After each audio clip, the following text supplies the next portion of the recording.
Assalamualaikum warahmatullahi wabarakatuh. Selamat pagi semuanya. Perkenalkan, saya Dian Putradewa, kelompok 1. Dan hari ini kami akan mempresentasikan hasil analisis investasi proyek properti dengan fokus pada payback periode analisis, yaitu dengan analisis investasi proyek properti PT Karisma Khatulistiwa Hijau. Sebelumnya saya izin memperkenalkan kami dari kelompok 1 dengan anggota Raihan Firdaus, ada Omar Hidayat, Vida Fauzia, Dion Putradewa, Liva Novel Prayata, Yudiana, Ricky Sanjaya, dan Agus Suryana.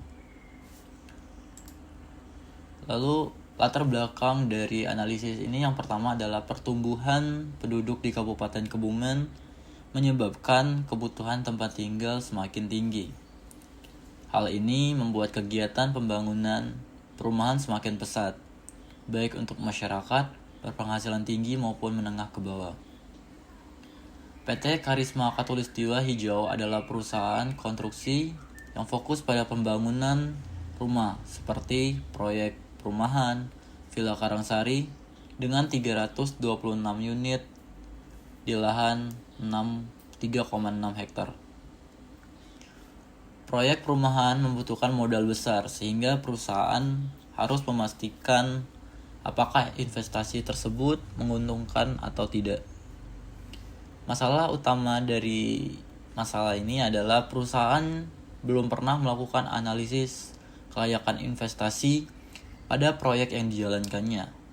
Oleh karena itu, dilakukannya analisis kelayakan investasi dengan metode NPV, PP, dan IRR untuk memastikan apakah proyek tersebut layak diteruskan. Selanjutnya adalah tujuan dari penelitian ini. Yang pertama adalah menilai apakah investasi proyek properti menguntungkan.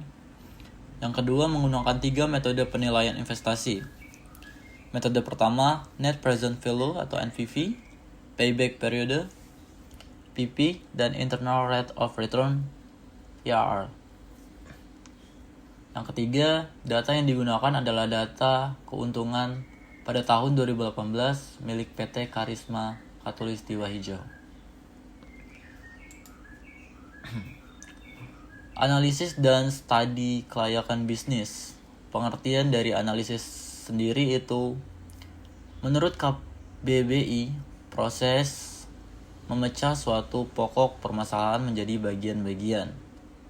Dan menurut Harahap, analisis memecah suatu unit menjadi bagian kecil untuk memudahkan pemahaman. Jadi kesimpulannya, analisis digunakan untuk memahami masalah secara lebih jelas dan mendalam. Studi kelayakan bisnis. Menurut Kasmir dan Jafar, penelitian mendalam untuk menilai apakah suatu usaha layak dijalankan dengan mempertimbangkan manfaat dan biaya. Studi ini menilai berbagai aspek, yaitu dengan aspek hukum, sosial, ekonomi, pasar, teknis, manajemen, dan keuangan. Lalu teori investasi dan properti. Pengertian dari investasi sendiri yaitu komitmen penggunaan dana saat ini untuk mendapatkan keuntungan di masa depan dengan penanaman modal dalam jangka panjang untuk memperoleh pendapatan. Jadi intinya, investasi adalah menanamkan dana untuk menghasilkan keuntungan di periode mendatang. Lalu tujuan dari investasi sendiri, yang pertama adalah kehidupan lebih layak di masa depan. Yang kedua, melindungi nilai aset dari inflasi. Dan yang ketiga, dapat memberikan penghematan pajak. Properti. Properti industri yang mengembangkan kawasan hunian dan komersial.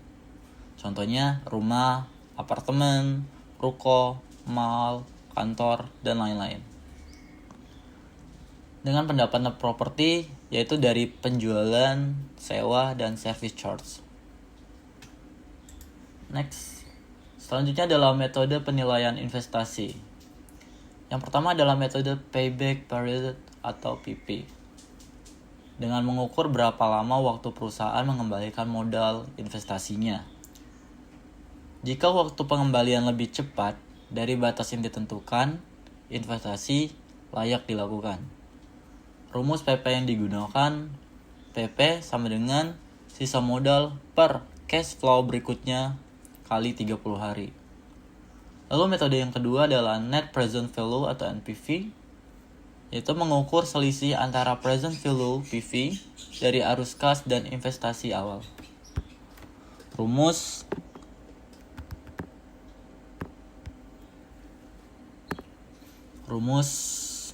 NPV sama dengan total PV process dikurang initial outlets. NPV lebih dari 0 sama dengan investasi menguntungkan. NPV sama dengan 0 impas. NPV kurang dari 0 investasi merugikan. Yang ketiga, metode Internal Rate of Return atau IRR, yaitu tingkat diskonto yang membuat NPV sama dengan 0 atau impas. Digunakan untuk mengukur tingkat pengembalian investasi dalam bentuk persentase. Rumus IRR adalah IRR sama dengan IR1 dikurang NPV1 plus IR2 dikurang IR1 per NPV1 dikurang NPV2. Oke.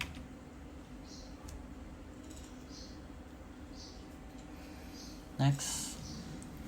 Data cash flow tahun 2018 dan hasil perhitungan dengan metode NPV. PV seluruh arus kas yaitu dengan jumlah 479.778.735,19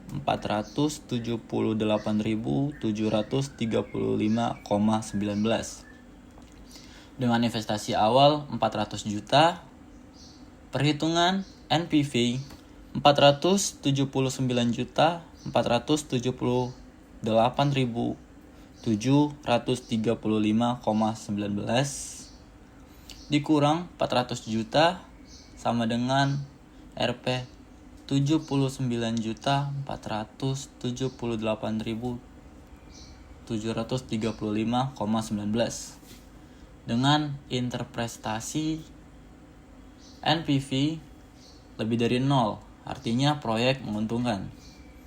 Menurut teori dalam jurnal, NPV positif berarti proyek menghasilkan penerimaan lebih tinggi dibanding biaya investasi. Jadi keputusan dari perhitungan NPV ini adalah proyek layak dilanjutkan. Next, hasil payback period atau PP dan hasil IRR. Cash flow terkumpul hingga menutup modal terjadi pada bulan ke-7. Perhitungan detail, sisa modal di bulan ke-6 sama dengan 63.973.650. Cash flow bulan ke-7 67.853.500. Hasil PP sama dengan 6 bulan 28 hari. PP sama dengan 6 ditambah 63.973.650 per 67.853.500 dikali 30 sama dengan 6 ditambah 28 hari. Interpretasi payback maksimum yang disyaratkan adalah 12 bulan. Payback aktual hanya 6 bulan, 28 hari. Jadi keputusannya adalah investasi sangat layak karena modal kembali jauh lebih cepat dari batas maksimum. Yaitu menggunakan metode IRR 2 tingkat bunga. IR pertama sama dengan 6% NPV positif. IR kedua sama dengan 10% NPV negatif. Setelah dimasukkan ke rumus, IRR sama dengan 9,45%. Interpretasi required rate of return perusahaan sama dengan 6%. IRR 9,45% lebih dari 6%. Menurut teori, jika IRR lebih tinggi dari biaya modal, jadi investasi layak. Kesimpulan dan saran dari analisis ini, kesimpulan NPV sama dengan Rp 79.478.735,19. Investasi menghasilkan laba, artinya layak. Dengan metode NPV layak dilanjutkan. Dan NPV sama dengan 6 bulan 28 hari, modal kembali lebih cepat, itu juga layak. Lanjut dengan metode IRR sama dengan 9,45%, lebih dari 6%, tingkat pengembalian lebih tinggi dari biaya modal, itu sama dengan layak juga. Jadi hasil dari analisis ini, investasi proyek properti PT Karisma Khatulistiwa Hijau layak diteruskan berdasarkan seluruh metode analisis dalam jurnal. Saran, perusahaan diharapkan meningkatkan promosi untuk meningkatkan profit. Perusahaan sebaiknya mencari investor tambahan karena hasil PP menunjukkan modal dapat kembali cepat. Tingkatkan kualitas perumahan agar lebih diminati masyarakat. Gunakan hasil analisis investasi ini sebagai dasar perusahaan untuk menarik investor di masa depan. Mungkin itu saja presentasi dari kelompok 1. Saya sendiri, Dion Putra Dewa, mengucapkan terima kasih. Mohon maaf apabila ada kesalahan. Saya akhiri. Wassalamualaikum warahmatullahi wabarakatuh.